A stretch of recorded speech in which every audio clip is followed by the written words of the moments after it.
back with another Farmer's Friday, and today we're taking a look at Windcharger. I think he's either from Titans Returns or Combiner Wars. I don't exactly remember, but he's in that timeline, so he's relatively new. And he looks amazing. I remember having the original figure of him back in the day, and not really knowing anything about him, so I didn't really care too much, but I still had him, and I still enjoyed his car mode. And this feels pretty close to the original. I mean, obviously it's a lot bigger because he was one of those micro figures. But, yeah, he works out pretty well. Like, he looks like a vehicle. The wheels turn properly like they should. Sometimes you'll get figures and the wheels won't work right because you have to sacrifice them for the transformation. But he looks pretty good. I would almost mistake this for an actual toy car, if not for the obvious seams where a leg would be or something like that. But there's really never much to say about vehicle mode. We got the Autobot symbol, and I like how it's one of those thermal things where you press down on it to get it warm. And you probably can't see it on the camera here. Let's try it.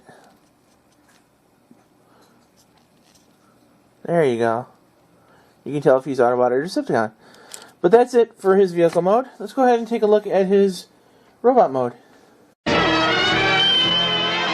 Okay guys, here's Windcharger in robot mode, and I'm loving this guy a lot. He's got the facial sculpt of the G1 cartoon. I don't know if it matches the figure or not, and then both his hands will rotate and replace with these little pipes or laser beams or torches or whatever they're supposed to be. And I like it whenever they do something like that, whether it's a nod to the show or just something to have fun with. I'm just glad little snippets like that are in there, and he's very poseable, very movable. I like that a lot, and I don't know. There's just, I like him. I like how he's got the hood of the car as his chest, and that's always fun to see. And he's a very simple to transform figure, and that's always fun. There's a figure we're going to take a look at next week that's a lot simpler to transform, and he's not fun. So it's kind of strange how a simple to transform figure can be a lot of fun, and one who is the simplest is not. But we'll have to wait until next week to take a look at that. Until then, you can find a lot more reviews on toys, comics, games, all sorts of fun stuff over at the Pop Culture Network. You can reach them through Twitter, Facebook, Instagram, I think. All sorts of ways to reach them. It's all scrolling up. We have a 24-hour hotline, which I can never remember the number to, but that'll be scrolling up.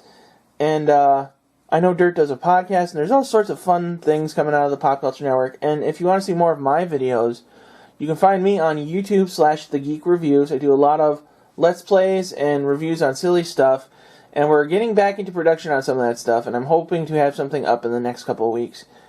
But that's it for today. So until next week, this is The Geek for the Pop Culture Network, saying good journey. You are watching the Pop Culture Network.